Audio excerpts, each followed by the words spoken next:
Nature Mantra BP sugar thyroid reversal Nature మంత్రతో సాధ్యం.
ఇదే మీకు ఆఖరి రోజు. చివరి కోరుకుంటే చెప్పండ్రా, తీరుస్తా. ఒక్క గంట ఇచ్చిపెట్టండి సార్. ఏంట్రా? మిగిలిన ఇద్దరిని కూడా చంపి మేమే మీకు సరెండర్ అయిపోతాం సార్. ఆవు పులి కథ చెప్తున్నావురా నాకు? అయినా వాళ్ళంటే ఎందుకురా మీకంత కసి? కసి కాదు సార్, పగ. మా మల్లి బతుకును పాడు చేసిన లంజ కొడుకులను చంపేదాకా సల్లారని పగ సార్. రేప్ చేస్తే చంపేస్తారా? మీరు జనాలను ఇష్టం ఉన్నట్టు చంపుకుంటూ పోతే పోలీసులం మేమున్నది ఎందుకు? ఎందుకో మీకు తెలియదా సార్? ఎవ్వడెంత పెద్ద తప్పు చేసినా తెల్లారి మళ్ళా గల్లెగరేసుకుని తిరగని కారణం ఇవ్వాలి సార్. మేమా? పచ్చ నోట్ల కమ్ముడు పోయి పోలీస్ వ్యవస్థకే భ్రష్టు పట్టించిండ్రు. బురదల బొర్రే పందించేసిండ్రు. ఆవు గడ్డే తింటది సార్, కానీ మంచి పాలిస్తుంది సార్. మీరు పాముల సొంటోలు సార్. పాలు పోసి పెంచినా విషమే గక్కుతారు సార్. మీ దగ్గర బలిసినోనికి ఒక న్యాయం, బక్కోనికి ఒక న్యాయం. పైసలిస్తే చాలు ఎంత నీచానికైనా దిగజారుతారు సార్. మీ ఇంట్లో ఆడపిల్లకు అన్యాయం జరిగినప్పుడు స్టేషన్కి వచ్చి కంప్లైంట్ ఇస్తే తెలిసేది మా పోలీసులంటే ఏందో. అది తెలుసు సార్. 5 మంది మానభంగం చేసిన అమ్మాయి స్టేషన్కి వచ్చి న్యాయం చెయ్యండయ్యా అని వస్తే ఎవరు ఎప్పుడని అడగాల్సింది పోయి ఎంతమంది చేసిండ్రు, ఎన్నిసార్లు చేసిండ్రు, ముద్దులు పెట్టిండ్రా, ఎక్కడ కొరికిండ్రు, ఎక్కడ గాల్చిండ్రు, బట్టలిప్పిండ్రా, జాకెట్ చించిండ్రా అని మీరు మదమెక్కిన ప్రశ్నలేస్తుంటే సూదులతో గుచ్చి గుచ్చి చంపినట్టుంటది సార్. 5 కాదు సార్, ఒకేసారి 100 మంది జరిచినట్టుంటది సార్. మన కవులు ఆడదాన్ని పూలతోటి, రెమ్మలతోటి, సీతాకోకలతోటి చాలా సున్నితంగా పోల్చారు సార్. పెండ్లైనాక 4 గోడల మధ్య మొగనికి చూంచుకునే సిగ్గులు దాచుకొని తిరుగుతుంటారు సార్. అలాంటి ఆడపిల్లల్ని ఇంత పైశాచికంగా బరి తెగించి బలవంతంగా కొడుతూ తిడుతూ మృగాల్లా తెగబడి మానభంగాలు చేస్తుంటే సిగ్గుతో చచ్చిపోతున్నారు సార్. ఎక్కడ పరువు పోతుందోనని పోలీస్ స్టేషన్ మెట్లెక్కే ధైర్యం లేక, కోర్టుల చుట్టూ తిరిగే ఓపిక లేక ఇంత మిషన్ దాగి చస్తూరు గాని మీ దగ్గరికే తోస్తలేరు సార్. రే సూరి, మా డిపార్ట్మెంట్లో ఎవరో కొందరు అలా చేశారని అందర్నీ అలా అనడం కరెక్ట్ కాదు. అవును సార్, కొందరే అట్లా చేస్తుర్రు. మరి మిగిలినోళ్ళు ఏం చేస్తుర్రు సార్? ఎవరి తప్పొప్పులు చూడకుండా పైసల కమ్ముడు పోతుండ్రు సార్. కేసు పెట్టిన దగ్గర ఇంత తీసుకుంటారు, విచారిస్తామని పిలిచి అవతలం దగ్గర ఇంత తీసుకుంటారు. ఇంక వాడు మీ కూలపోడైతేనో రాజకీయ అండున్నోడైతేనో చెప్పాల్సిన అవసరమే లేదు సార్. మా సొంటులకి ఈ సమాజంలో న్యాయం జరగదు సార్. మీ బాధను నేను అర్థం చేసుకుంటాను, కానీ మీరు చేస్తున్న పని చట్టం దృష్టిలో నేరం. నువ్వు పోలీసులను, కోర్టులను నిందిస్తున్నావు. అదే పోలీసులు, అదే కోర్టులు ఇలాంటి కేసులో పట్టుబడ్డ వాళ్లను చాలా మందిని శిక్షించిండ్రు. శిక్షించిండ్రా? ఎవరిని శిక్షించిండ్రు సార్? ఎట్లా శిక్షించిండ్రు? దేశంలో సంచలనం సృష్టించిన ఢిల్లీ నిర్భయ, హైదరాబాద్ అభయ కేసుల్ని మొదలుకొని ఎన్నో అత్యాచారాలు జరిగినా, తప్పు చేసినోళ్ళు దొరికినా ఆ లంజ కొడుకుల్ని ఏం చేసిండ్రు మీరు? ప్రపంచమంతా ఒకటై వాళ్ళను ఉరిదీయాలని సమ్మెలు, బందులు, రాస్తారోకలు చేస్తే మీరు ఏం చేసిండ్రు? జైల్లో పెట్టి ఒల్లలవకుండా 3 పూటల పందికొక్కల్ని మేపినట్టు మేపుతుండ్రు. ఇదేనా సార్ శిక్షించడం అంటే? మరేం చేస్తే బాగుంటుందంటావు? రేప్ కేసులలో దొరికిన కొడుకులు తప్పు చేసిండ్రని నిరూపించబడ్డ మరుక్షణమే బట్టలుడదీసి రోడ్ల మీద కుక్కల్ని కొట్టినట్టు కొట్టుకుంటూ ఈడ్చుకపోతే, మీ తుపాకులకు పని చెప్తే మళ్ళీ ఇసడి పనులు జరుగుతాయా సార్? జరగాయి సార్. ఇంకే ఆడపిల్లని కన్నెత్తి చూడాలంటే ఉత్సాహపడతాది కొడుకులకు. మాలాంటి సామాన్యులకు చట్టాన్ని చేతిలోకి తీసుకునే పని తప్పుతుంది సార్. సరే సార్, మేం చేసింది తప్పే ఒప్పుకుంటాం, లొంగిపోతాం, మమ్మల్ని ఉరిదీయండి, మాకు బాధ ఏం లేదు. కానీ ఆ మిగతా ఇద్దరిని కూడా పట్టుకొని కోర్టుకు అప్పచెప్పి ఉరిదీస్తారా సార్? చెప్పండి. మీరు చెప్పరు, ఎందుకంటే అది మీ వల్ల కాదు, కానీ మా వల్ల అవుద్ది సార్. శిక్షిస్తురట, శిక్షిస్తురు. కరెక్ట్, కరెక్ట్ రా సూరి, నువ్వే కరెక్ట్ రా.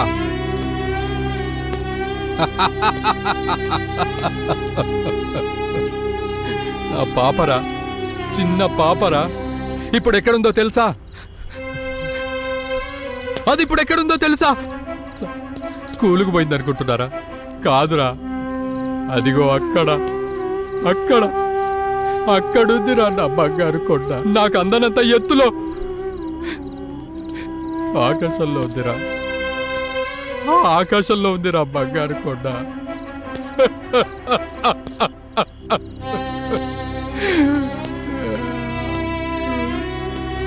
అది అక్కడ ఎందుకుందో అడగరేట్రా, ఎందుకు అక్కడికి వెళ్ళిందో అడగరేట్రా, అడగట్రా.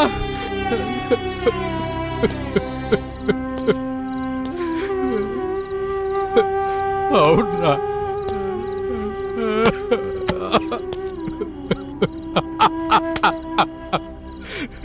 చిన్న పిల్లరా అది, నా చిట్టి తల్లి, 6వ తరగతి పిల్లరా. స్కూల్కి వెళ్ళి వస్తుంటే ఎత్తుకెళ్ళి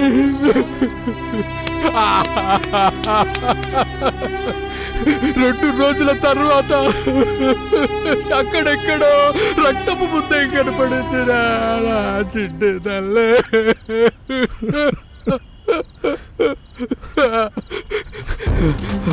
రై సూరి, మీరు చేస్తుందే కరెక్ట్రా. నేను ఈ డిపార్ట్మెంట్లో ఉండి కూడా నా కూతురు కోసం ఏం చేయలేకపోయాన్రా. కానీ లంబడి కొడుకులను మీరు వదలొద్దు, వాళ్లను ముక్కలు ముక్కలుగా నరికాయ్.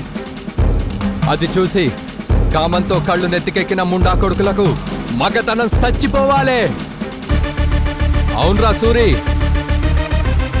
మిమ్మల్ని చూస్తుంటే ఆ సూర్యుడిని మింగిన అమావాస్యలా కనిపిస్తున్నారు, నిప్పును దాచిన నివుర్లా కనిపిస్తున్నారు. ఇక మీరాగద్దు, ఆ మిగిలిన ఇద్దరిని కత్తికో కండలా నరకండి. మరి ఆ పారిపోయినోడు సంగతి ఏంటి? వాణ్ణి కూడా వదలం సార్, మా మెయిన్ టార్గెట్ వాడు. కొడుకును ముక్కలు ముక్కలు నరుకుతాం sir. Okay, all the best, వెళ్ళండి. సూరి సార్, ఇదుంచు, ఉపయోగపడుతుంది. వద్దు సార్, వాడు ఒక్క బుల్లెట్తో చావద్దు సార్. ఒక్కొక్క పోటు కడుపులో దింపుతా ఉంటే తలకెక్కిన మదం ఉచ్చలా కారాలి సార్. వాడి గుండెల్లో సూటిగా కత్తిని గుచ్చి రుబ్బురాయిలా తిప్పుతూ ఉంటే చేసిన తప్పులన్నీ గుర్తు రావాలి. ఆడపిల్లల ఉసురు నివురని తెలుసుకొని చావాలి.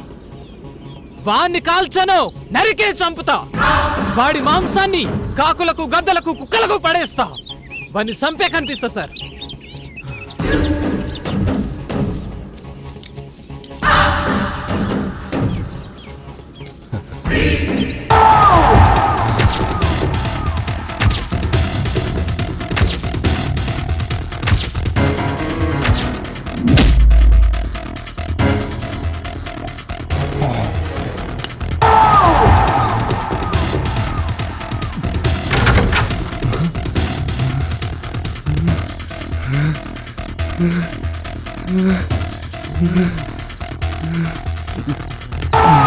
పట్టుకొని రావాన్ని.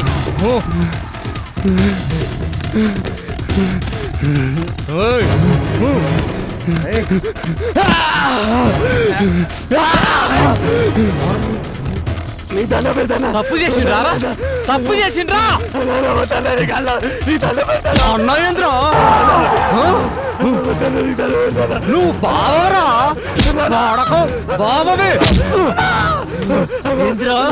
మారో సాలేకో. ఇప్పుడు చూపించరా నీ మొగతాను. నన్ను పట్టలిప్పురా.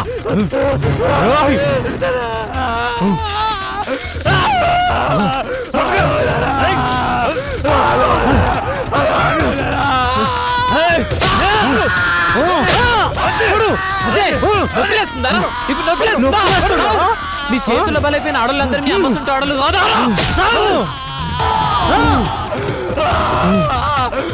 నీ అరుపులు చెరసబడిన ప్రతి ఆడపిల్లకి వినపడాలా?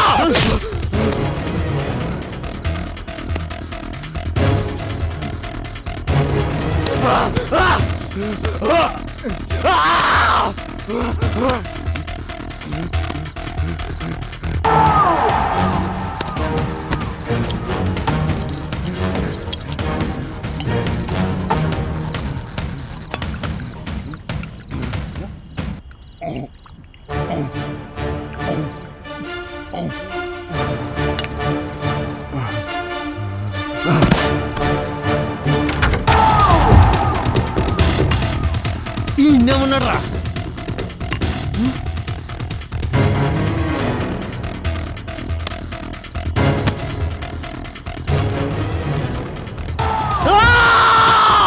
నిన్ను నా మనస్ఫూర్తిగా పొడిచి పొడిచి చంపాలనుకున్నారా? నాకు ఆ ఛాన్స్ లేకుండా చేసినావు, అయినా వదిలేదు లేదు. హీరా కట్టీరా హీరా చంపండి.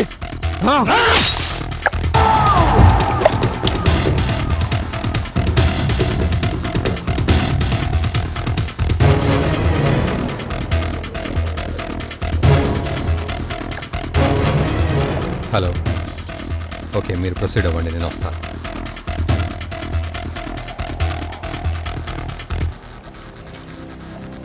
హలో బాయ్స్, ఎలా ఉన్నారు? ఏంటి అందరు అలా ఉన్నారు? హ్యాపీయే కదా?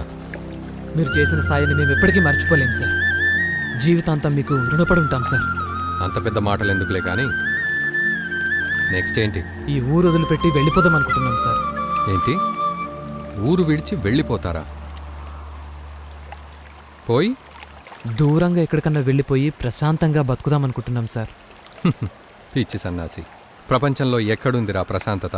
ప్రశాంతంగా బ్రతకడానికి దునియా మొత్తం తిరిగి చూడు, ఎక్కడ ప్రశాంతత దొరుకుతుందో. నేను అక్కడికే వచ్చి బతుకుతాను. దొరకదు. ఎలక చావు పిల్లితో ముడిపడింది, పిల్లి చావు కుక్కతో ముడిపడింది, దాని చావు ఇంకో దాంతో. కానీ మనం మనుషులం. ఒక మనిషి చావు మనిషితోనే అంటే ఎట్లా ఉంటదిరా? ఒక ఆడపిల్ల చావు మొగాడి చేతిలోనే అంటూ చరిత్రలో చదివితే ఎట్లా ఉంటదిరా?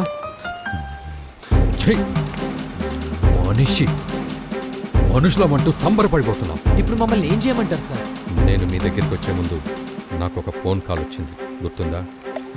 అత్యాచారం. 2 ముసలాళ్ళకి ఒక్కతే ఆడపిల్ల, ఆ పిల్లే వాళ్లకు సర్వస్వం. 8 మంది ఒకేసారి మార్చి మార్చి కోసి కాల్చి మానభంగం చేశారు.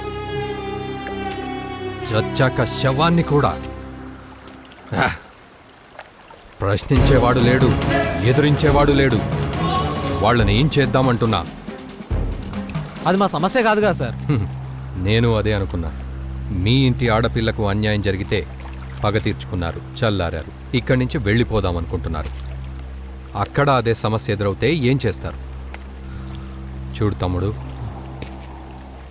చెప్పానుగా, ఈ సమాజం మొత్తం సర్వనాశనం అయిపోయింది. సభ్య సమాజంలో మనం బతుకుతున్నాం కదా, ఇది కూడా మన సమస్య అని ఎందుకు అనుకోకూడదు? ఈ మల్లికో ఈరోజు ఓ చెల్లికో జరిగిన దాని గురించి కాదు నేనంటున్నది. ఇలాంటి కేసులు దేశంలో రోజుకు లెక్కలేనన్ని జరుగుతున్నాయి, జరుగుతాయి. అందుకే ఈ నిర్ణయం. మరి దీనికి పరిష్కారం ఏంటి సార్? దీనికి పర్మనెంట్ సొల్యూషన్ అంటూ లేదు, నాకు తెలిసి ఉండదు. ఎందుకంటే కామాతురానాం నా భయం నా లజ్జ కదా. కైసా ఫిర్? భయం కలిగించాలి. ఆడవాళ్లపై పైశాచికత్వం ప్రదర్శించే వాళ్లలో వణుకు పుట్టించాలి. ఆడదాన్ని చూస్తే అమ్మతనం గుర్తొచ్చేలా చేయాలి. ఎలా సార్? నేను మిమ్మల్ని నా సొంత ప్రయోజనాల కోసం వాడుకోవడం లేదు. నేను మిమ్మల్ని ఎలాంటి దుర్మార్గపు చర్యలకు ఊసిగొల్పడం లేదు. కామంతో కళ్ళు మూసుకుపోయిన వాళ్లను కటకటాల్లోకి కాదు, కాలగర్భంలో కలిపేద్దామంటున్నా. పచ్చగా ఊహించుకునే ఆడవాళ్ల బతుకులను ఎల్లలు దాటి ఎగరనిద్దామంటున్నా. నేను డిపార్ట్మెంట్లో ఉండి ఇలా మాట్లాడడం 100కు 100% తప్పని నాకు తెలుసు. ధర్మో రక్షతి రక్షితః అంటారు. మీ పర్సనల్ లైఫ్ కోసం కాదు, ఈ ఆపరేషన్ కోసం. నేను మీకు ఏ హెల్ప్ అయినా చేస్తాను. నా ఉద్యోగం పోయినా పర్వాలేదు, చివరికి నా ప్రాణాలు పోయినా పర్వాలేదు. నేను మిమ్మల్ని బలవంత పెట్టను. మీ నిర్ణయం, మీ ఇష్టం. Time ఏంటైంది sir? 6 అవుతోంది. దేనికి? కత్తులు నూరే కొట్టు మూసేస్తారు సార్. వస్తాం సార్.